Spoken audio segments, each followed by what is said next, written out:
All right, so today I'm going to talk about exploration-driven networks, and I'm going to describe what these terms mean. And this talk is going to be based on two joint works, one with Shankar Bhamidi and Zoe Huang at UNC, and the other one with Mariana, who just talked. So, what's the general question of today's talk? Well, the question that we want to ask. One second, let me just remove this thing. Yeah. Okay. So the general question that we want to ask today is how to model a dynamic network that evolves under the combined effect of age and popularity of its nodes. So this is, in general, a very sort of vague but a high-level question, and I just gave you an example of a simulation of a citation network, which is sort of done using the VOS viewer developed by Van Eck and Waltman at Leiden. So you see that this is an example of a temporal network, so network that evolves over time.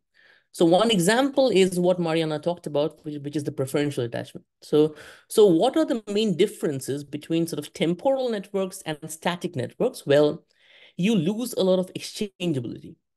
So if you see these bigger blobs, these are the more popular papers.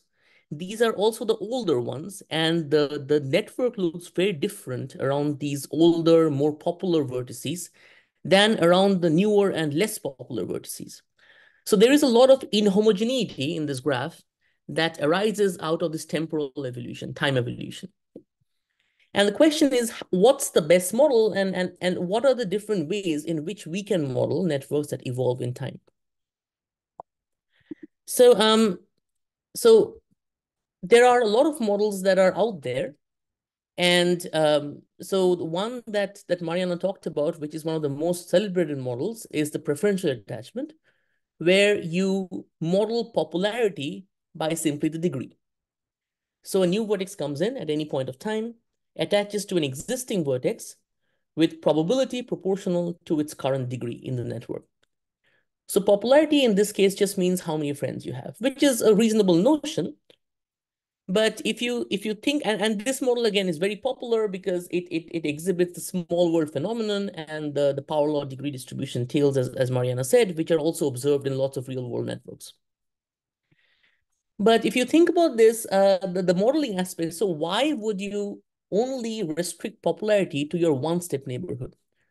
So why would you only have to have more friends to be more popular? There are other ways of becoming popular, right? So suppose you want to, suppose there is a very old classical paper, well, it will develop its own popularity over time. It's going to gather more citations and so on. So that's one way of becoming popular. Another way of becoming popular is maybe solving an open problem in a very influential paper, and that paper could actually become very popular in a short amount of time. Okay, so what you are doing is you're associating with a more popular vertex and thereby increasing your popularity. And this is precisely what Google's PageRank does, as Mariana described. So this is a notion of popularity, in which you can become more popular, either if you have more friends or if you have more popular friends. So now the question is like so as Mariana mentioned, so a lot of like network models exist out there, and people have described lots of ways of analyzing asymptotics of centrality measures on given network models. Now let's turn the question on its head. Like, let's ask, are there ways of devising network models that evolve under more global popularity measures?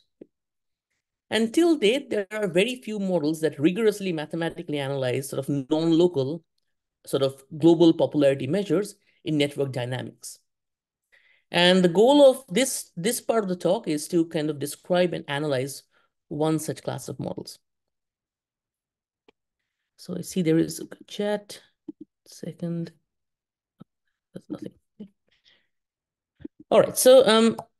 So again, just a brief recap of Google's PageRank that Mariana described, a more general version of. So this is the simpler version of PageRank, where you look at a given directed graph, you have some damping factor C, and you look at the stationary distribution of a random walk, which at each step does one of two things, right? So you do either a crawl step, so with probability C, you follow an outgoing edge uniformly at random, and just traverse through the edge to your neighboring vertex.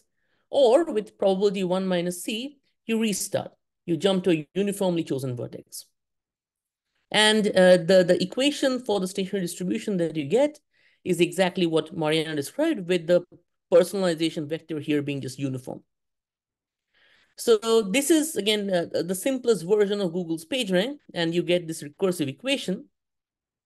But if you kind of unfold this, so first of all, if you look at a large graph, the PageRank of a graph of size n, if you look at a given vertex in a large graph of size n, the PageRank is of order 1 over n.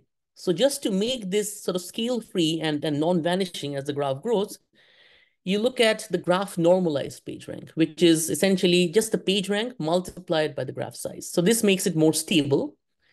And if you just look at the PageRank, use the previous equation, unfold it, you will obtain this kind of an expression for the PageRank. So it is a weighted sum of these network quantities, LKV, where LKV is the number of paths of length k which terminate at V. In other words, for a given vertex V, you look at its k-step in neighborhood and all the vertices in that in neighborhood at distance k, and weigh their contributions by c to the power k, okay? And you add them up. So that will give you the PageRank of the vertex. And if you just look at this carefully, L1 of V is the contribution of the in degree. L2 of V is the contribution of the second state neighborhood, and so on. So you see that this is clearly a non-local centrality measure, but it is local enough so that it can be approximated from local neighborhoods. So the question is, so now that we know that Google's PageRank is such an efficient and popular centrality measure, why not try to devise network models that grow according to its PageRank scores? And so that's what we wanted to understand initially. And so we took a step back and wanted to understand, what does popularity really mean in all these contexts? So look at preferential attachments of the degree or the PageRank. Well, the popularity of a vertex is intrinsically connected to something called reachability. So what do I mean by that? I'll give you a very vague sort of high-level notion. So consider a new vertex that starts from a vertex uniformly chosen at random and explores the network locally according to some prescribed recipe. And look at the final step, the final vertex it reaches during its exploration. You call a vertex more reachable if it is more readily reachable by this exploration procedure. So this is what I call as reachability. So you have an exploration process that's prescribed. You start from a uniformly chosen vertex, and you see what vertices in the network can be reached from a larger number of vertices according to this exploration mechanism. So that will give you a notion of popularity. And it turns out that this notion of popularity is more general than degree or PageRank. So it actually includes degree and PageRank as special cases. Okay. So any questions up to this point of time? Maybe one short question, if I may. Sure. Are you just talking about general centrality measures in a network?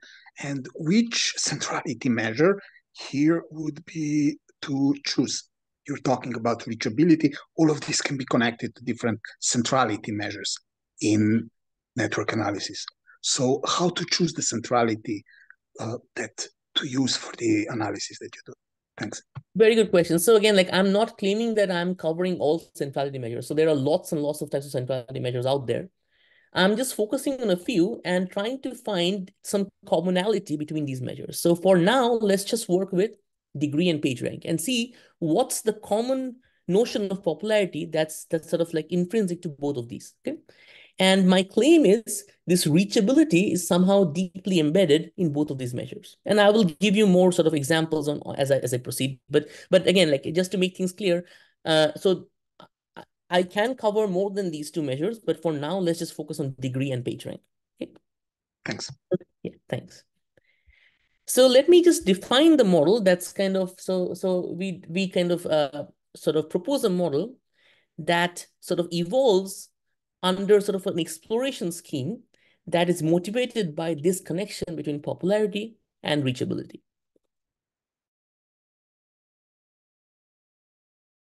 Takes as its parameter a PMF, a probability mass function, okay, on the non-negative integers. So you sample z's, which are IID according to P, and assume that the expected value of these random variables is finite. So how does the model grow? Well, you start with a graph with two vertices, V0 and V1, with an edge directed from V0 to V1. Sorry, from V1 to V0. Now to construct Tn plus 1 from Tn, so by the way, so for this talk, I'm going to focus on only tree networks. So these are all tree networks. So to get the tree Tn plus 1 from Tn, what you do is a new vertex enters the system at time n plus 1. It selects an existing vertex from the set Vn uniformly at random. And then it traverses towards the root by a random length Zn plus 1, which is sampled from P, and attaches to the terminal vertex. So note that all are, so the tree that we have is directed. So these are all directed networks with edge pointing from child to parent. So for any vertex, there is a unique path leading up to the root. So it takes that path, it traverses a random length, so that's the exploration scheme, and attaches to the terminal vertex. Now, if the value of Zn plus 1 is greater than or equal to the distance to the root, it just stops at the root. So it attaches at the root. Okay, so you don't go beyond the root. So that is the network model. So here you can think of P as the parameter, and P kind of quantifies a very simple notion of exploration that we kind of just start to begin our theoretical analysis. So again, I'm not claiming that this is a very general model. It's just a starting point to analyze these more general exploration-driven models.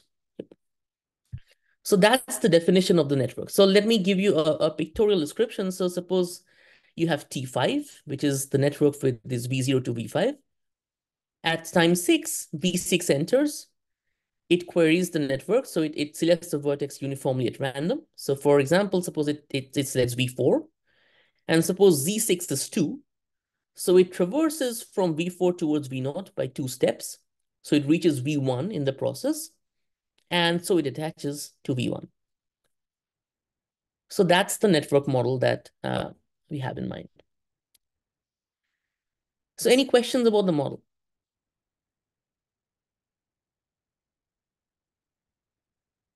All right, so if not, I'll move on. So now that I told you, like, this is sort of more general than the things that I've talked about before. So let me give you a few instances where choices of the PMF leads to more sort of popular models that we know. So when you look at the trivial PMF, so P0 is 1. So you don't do any exploration. You take a vertex attached uniformly at random. Then you get the uniform attachment or the random recursive tree. Okay? So this is the simplest type of dynamic network. Now, if you look at slightly more general, so Bernoulli PMF, so P0 and P1 are positive, everything else is 0. Then you can do a one-line calculation and show that the model that you get from this exploration recipe exactly coincides with the preferential attachment model. So at any point of time, the probability of attachment of the new vertex to an old vertex is proportional to the degree plus some constant. Now, if you take P to be a geometric PMF, then what you get is PageRank driven attachment. So like the probability of attachment of Vn plus 1 to an existing V is proportional to the PageRank of V in Tn. So you see that like just by taking 3 choices of P, we got 3 popular models. And the last one, this PageRank driven attachment, I mean, it is more popular in computer science, but there have been only very few sort of mathematical works on this. It goes by the name of random surfer model.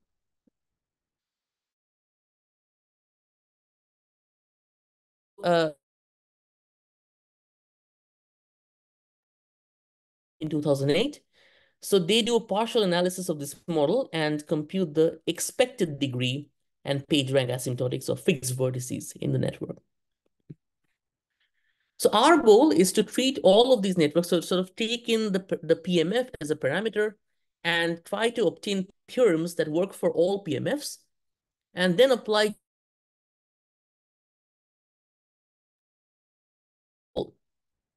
So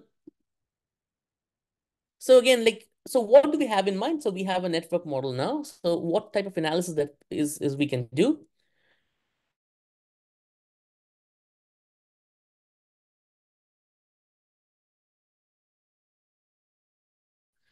So that is precisely local weak limits. Okay? So you can do a typical analysis, which is the local weak limit, or you can do the analysis around older vertices, which are not captured, as Mariana said, by the local weak limit.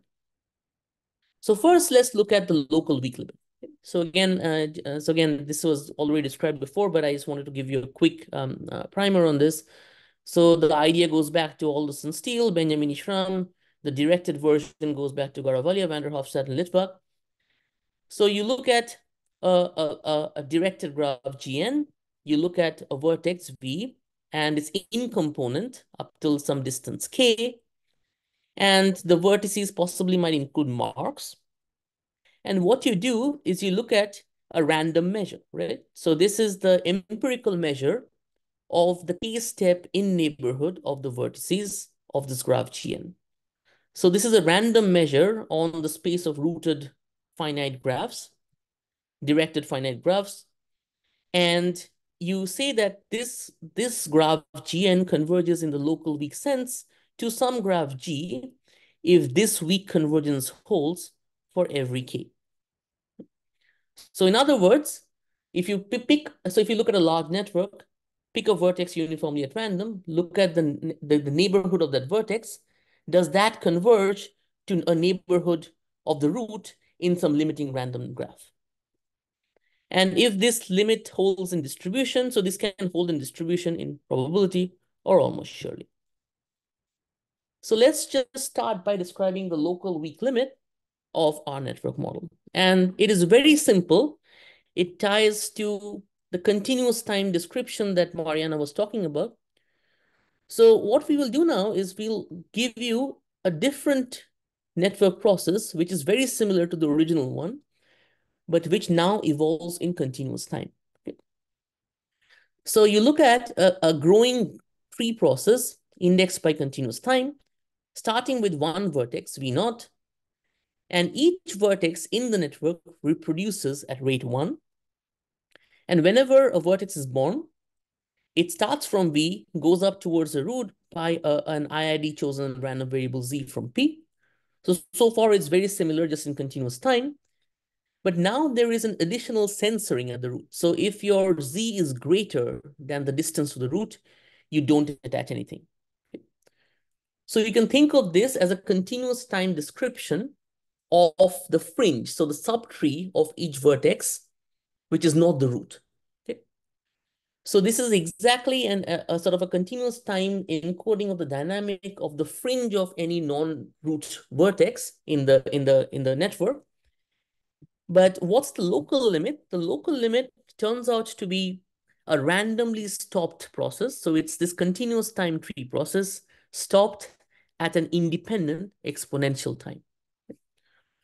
So this is where sort of the sort of technical convenience happens, that one of the beauty of describing the local weak limit in terms of a continuous time branching process or continuous time tree process is that it allows you to stop the process at an independent exponential time, which makes the analysis of this limiting graph much more tractable, okay, by continuous time Markov chain techniques, which I'll talk about later.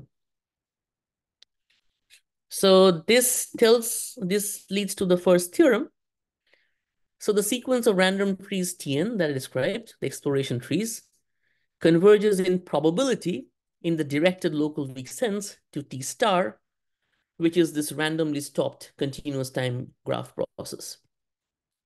In particular, the degree, or so I guess in this case, the in degree, the limiting in degree distribution coincides with the degree of the root in this limiting tree tau star, T star.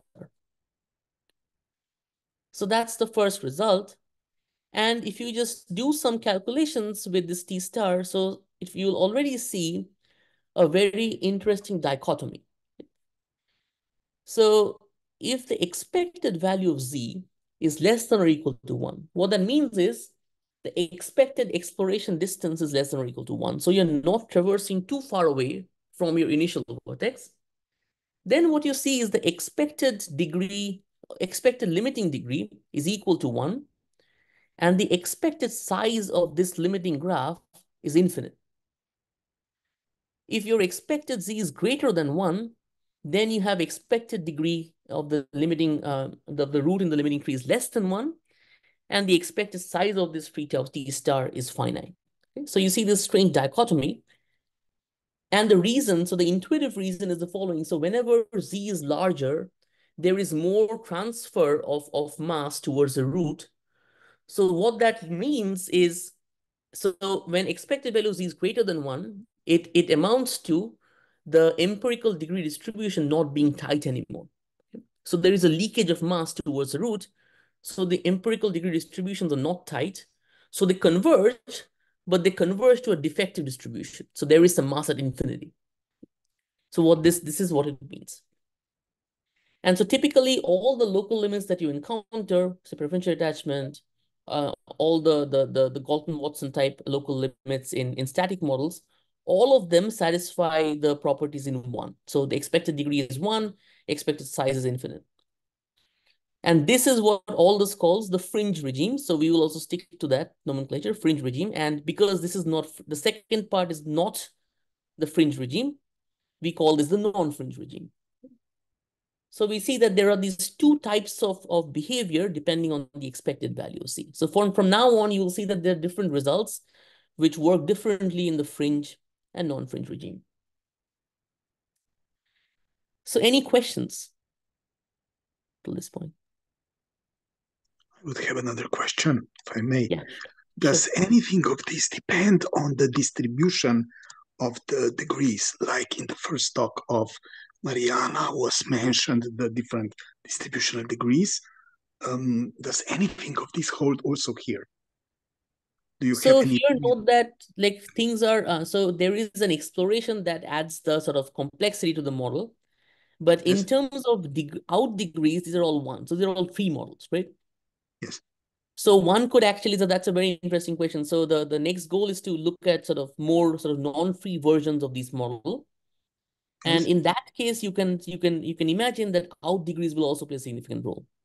So you can have either heavy tails, light tails, power law, and anything in principle. Exactly, exactly. So you will see that even in the tree case, there are lots of phase transitions. So in the non-tree case, one can imagine there'll be even more phase transitions depending on the behavior of the out degree. But we Okay, don't have any proofs yet. It's just a speculation at this point. thanks. Thanks. All right, so moving on. So now that we have a result on the local weak limit, the question is how do we leverage this to say just work out the limiting degree distribution? So can we do asymptotics of the distribution of D? And you see that even to understand the asymptotics of the degree distribution, we need the full local weak limit because everything depends on everything else. So there is exploration. So the degree of any vertex depends on the whole subtree below that vertex. So therefore, we will actually need the full power of the local weak limit to even talk about the degree distribution. So what I'll do now is I'll give you a sort of a few heuristic computations to kind of make you understand what to expect.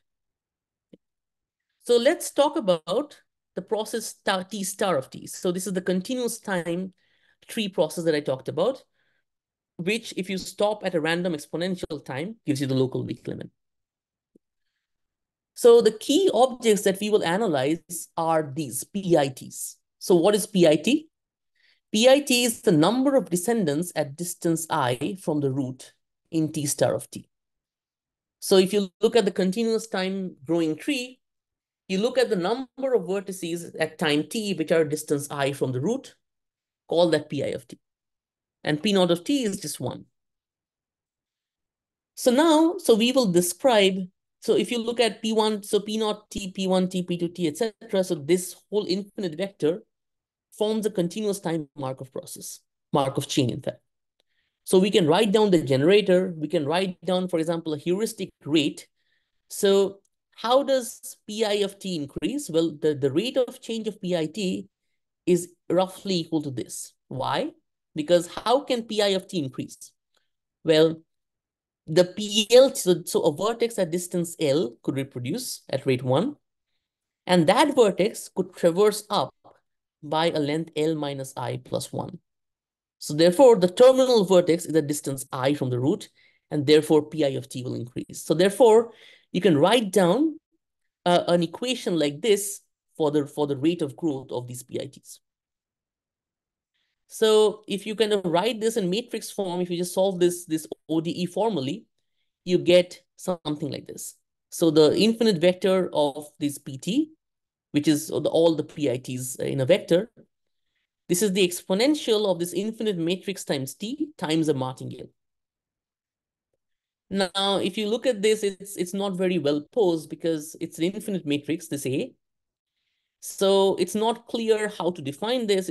So a lot of like this, the equality will depend on the spectral properties of this matrix A. So, but what I'll do now is I will try to rewrite this linear algebra expression in terms of a more probabilistic expression. So for that, I will bring into context a random walk.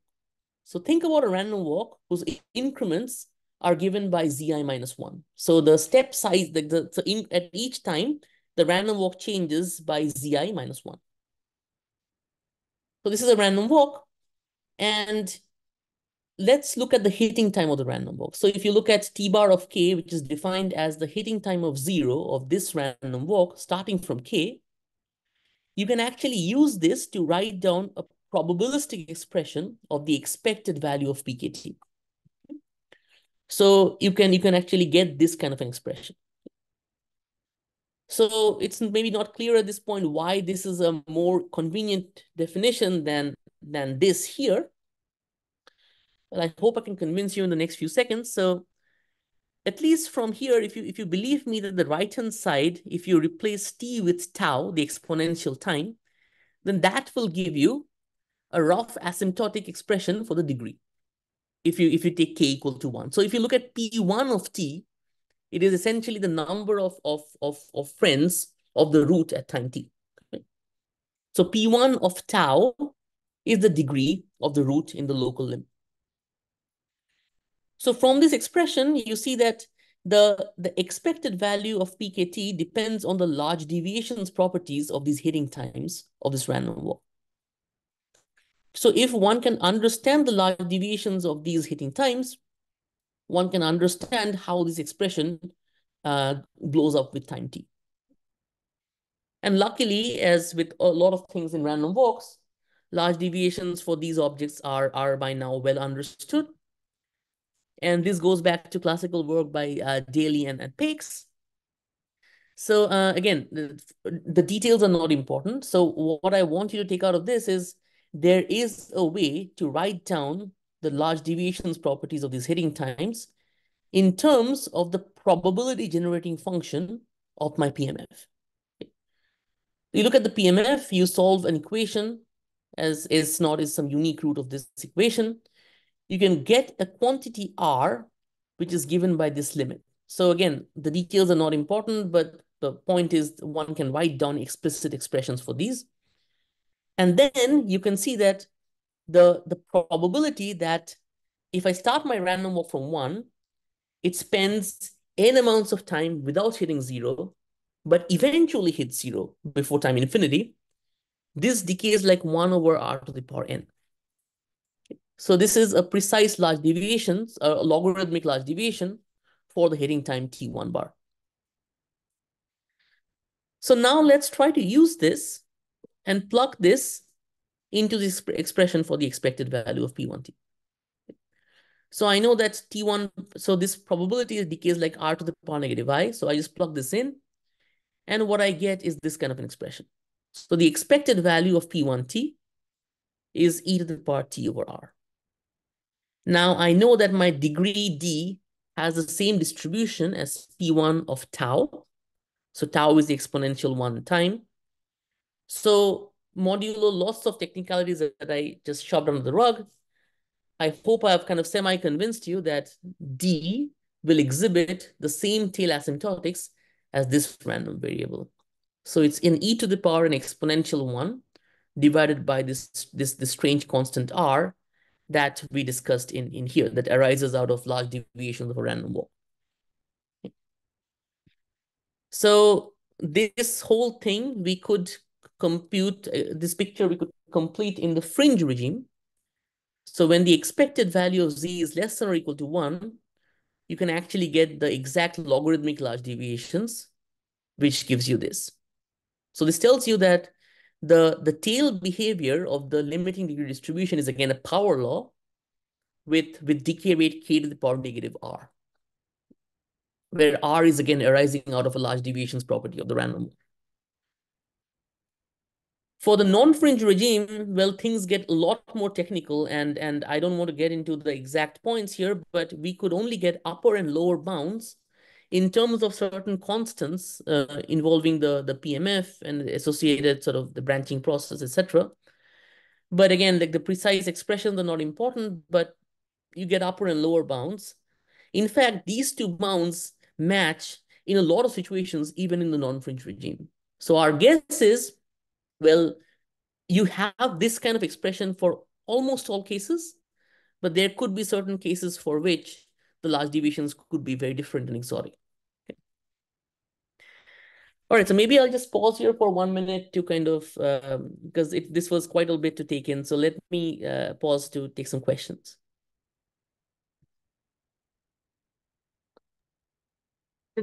Can I ask? So in the cases where indeed it might be different for the non-fringe regime, is it the belief that it's a completely that it's still power law, but then with a completely different constant, or is one of the constants going to be the right constant for or the exponent? Actually, Is one of the one?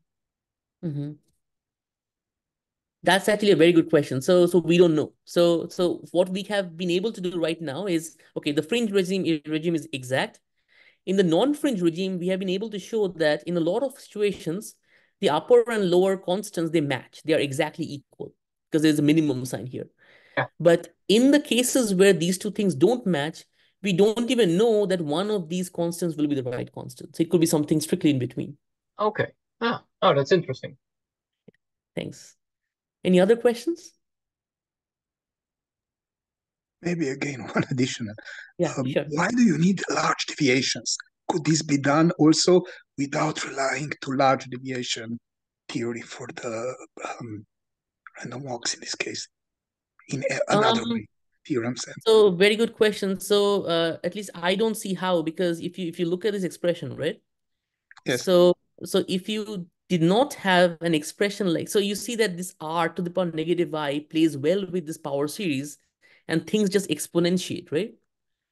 Now, if you did not have a precise asymptotic of this form, then this power series is not very well behaved. So if this had some more error, that error would blow up and you would not get this squiggly equality here. So that's why it's very important to get pretty tight bounds on this sort of probability. Okay, thanks. Yeah. So yeah, this is one of the cases where you actually need at least logarithmic large deviations of these hitting times to even get the exponent for the degree distribution. So let's just look at a few specific cases. Well, maybe I'll talk about this in a bit. So special cases when P naught equal to 1, which is the random recursive free, actually you can compute that R is infinite. So what that means is if you look at this expression, you get negative infinity, which again, it doesn't tell you anything like very quantitative. It just tells you that the degree does not follow power law, which is true because for the uniform attachment model, the degree distributions are exponential. So you don't have a power law. So which is fine. Now, slightly less like trivial. So if P naught and P1 are P and 1 minus P, that is you are in the affine preferential attachment model, you can compute R, it equals 1 over P. So in this case, you actually obtain a power law with this R replaced by 1 divided by P. And that agrees with the degree distribution asymptotics of the preferential attachment moment. Okay. Now, when P is so both the first 2 points were already known in literature. We are just recovering the results from our general picture. But the third point is completely new. So if P is a geometric 1 minus C, that is, you have a page rank driven attachment, you actually get R equal to 1 over 4 times C times 1 minus C. So you can exactly quantify R and thereby get the tail behavior of the degree distribution. And this constant, so the reciprocal of this constant actually arose in the paper by Chebolu and Melstead when they computed the expected degree of fixed vertices. So they had some asymptotics for the expectation. We actually show that the whole degree distribution has the reciprocal of the same index. I So have this, yeah, go one ahead. question. Sorry if Yeah. I interrupt you, but given that No, you're please. the history of these models, there is this recent paper by Dario Berri and collaborators about random friend theories. Is Exactly. captured here by any chance? So the random friend tree is slightly different because what they do is they don't do exploration beyond the one-step neighborhood. Exactly, yeah. You start with a uniformly chosen vertex, you go to a uniformly chosen neighbor, but these are undirected. So their Yeah, models okay. are undirected. So the So they're directionality here is what is really, because if I take the second case in your bullet point and I would put p equals 0, I'm taking a uniform vertex and then I'm jumping to one of its neighbors, exactly, right? exactly, But here exactly. the directionality somewhat forces you to go towards the root. So you're Exactly. So it makes things slightly simpler here by introducing directions, but it also makes things more complex by introducing sort of more like farther away exploration. So different like longer okay. exploration. Thank you very So much. these are, yeah, so there are connections, but these are not really exactly the same. So they have overlaps, but each model is sort of different in its own respect. Yeah. Thanks. Yeah, I mean, I wanted to mention this later, but thanks for pointing this out. Yeah, so there is a recent work by Dario Berri et al. Involving friend networks, and those are for undirected models. Okay? And the exploration is just one step. All right. And also I wanted to point out one thing that, again, although I could not make the upper and lower bounds match for all values of parameters, at least in the PageRank driven attachment, you can show that the upper and lower bounds of the large deviation match exactly when C is between 0 and 0.94. So almost all values of C between 0 and 1. But when C is very close to 1, we don't know what happens. So it could be that the same large deviation principle holds, maybe something more exotic holds. We have no idea. So this is kind of a nutshell of the special cases. And so this is kind of capturing the sort of the local behavior. Now let's talk about the behavior around sort of older vertices, right? So we talked about the fringe and non-fringe. So in the non-fringe regime, which is the expected value of z is greater than 1, well, you expect that you traverse more towards the root. So it's not hard to believe that the root tends to have a higher degree in the non-fringe regime. Now, what's more surprising is in this non-fringe regime, you actually get an extreme behavior of this phenomenon. So you actually get condensation at the root. So if the expected value z is greater than 1, the root degree becomes a fraction of the whole network size. So a lot of vertices kind of attached to the root. So the root kind of becomes more like a star. So you get an exact sort of like law of large numbers for the root degree in terms of sort of the extinction probability of some branching process. Now in the fringe regime, you can also show that the root degree grows sublinearly in the network size, and the exponent is given roughly by 1 over r. So you see that like in the sort of the fringe regime and non-fringe regime, they sort of give you sort of different behavior in the sort of the local limit and a different type of behavior for the older vertices. So that being said, let me just connect my talk to sort of Mariana's power law hypothesis and give you one interesting connection of this model with the power law hypothesis. So just to recap a little bit about what she talked about. So what was the power law hypothesis? Well, we know that PageRank is a great centrality measure. Well, it orders, ranks web pages very nicely, and clearly it captures more information than the degree. But the question is, how much are PageRank and degree different in the extremal sense? That is, if you take a network of a size 1,000,000 and look at the top 1,000 highest degree vertices and the top 1,000 highest PageRank vertices, how do these lists compare? Are they similar? Do they mostly overlap? Do they mostly differ, etc.? And this can be sort of mathematically phrased by the power law hypothesis, which says that, like, the conjecture was that for real world, a lot of real world networks, the page rank and the degree, although they have the sort of different behavior in the bulk regime, but at least their power law exponents are the same. So at least in the large deviations or extremal sense, page rank and degree are comparable. And as Mariana discussed, so this power law hypothesis has been shown to hold true for a lot of static network models, including the directed configuration model, inhomogeneous random digraphs, etc. Because there are lots of so there is exchangeability in the static models that leads to a more Galton-Watson type of local limit, and you can use that to show that the power law hypothesis holds. But as she mentioned, for dynamic graphs, the picture is very different. So again, I don't want to go back to the same result, but this is the result. So the degree and the page rank have strictly different exponents. The page rank has a heavier exponent. And the same thing is true for the uniform attachment. That is a random recursive tree. Here things are even more extreme. So the page rank has a power law tail. The degrees have exponential tails. So things are very different for dynamic graphs, that like the well-known dynamic graphs. Things are same for static graphs. So the question is, what's the interpolation? So how do these two different disjoint pictures connect?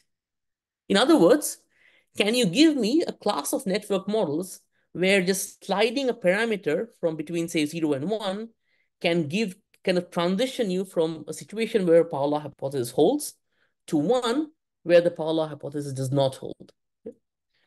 And it turns out that the model that I described is one such model. So it kind of interpolates the regimes where the power law hypothesis holds with the one where it does not hold. So let me just give you the result. So again, so this is the tail behavior of the page rank distribution. So recall that S naught is the unique root of some equation. And just like for now, so S naught is strictly greater than 1 when in the fringe regime. So fringe regime means the expected value of Z is less than or equal to 1. In this case, S naught is strictly greater than 1. It could be infinite. And you get a logarithmic large deviations of the page rank where it is exactly equal to what you get for the degree when your damping factor is not too large. It's between 0 and S naught inverse.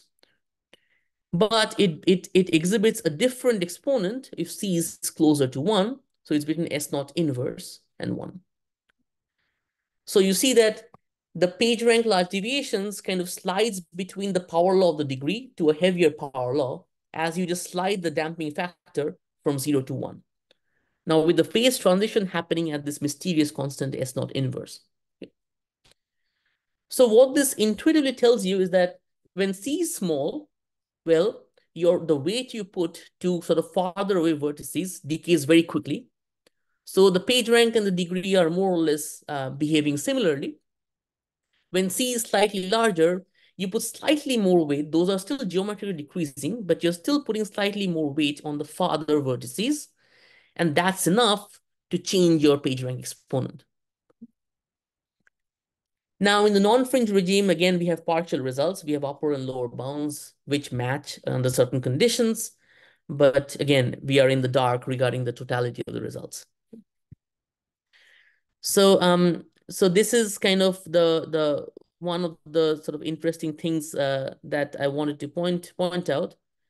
And you can actually get, so let's just see why this result is consistent with what my work with Mariana was like for the preferential attachment model. So for preferential attachment, P0 and P1 are positive, the rest are 0. So E of Z is less than 1. So we are in the fringe regime. And one can actually show that S naught in this case is infinite. So we are already, like always, in the second equality. So the page rank will always have a higher, sort of a heavier tail behavior for any value of the damping factor. But S naught can be finite when you have more general PMFs. So this result is consistent, but it tells you why the degree distribution and page rank distribution are always different in the preferential attachment, but there are regimes where these can overlap. So maybe I'll stop here and take maybe a final few questions and then move on to my conclusion. So any questions about this result?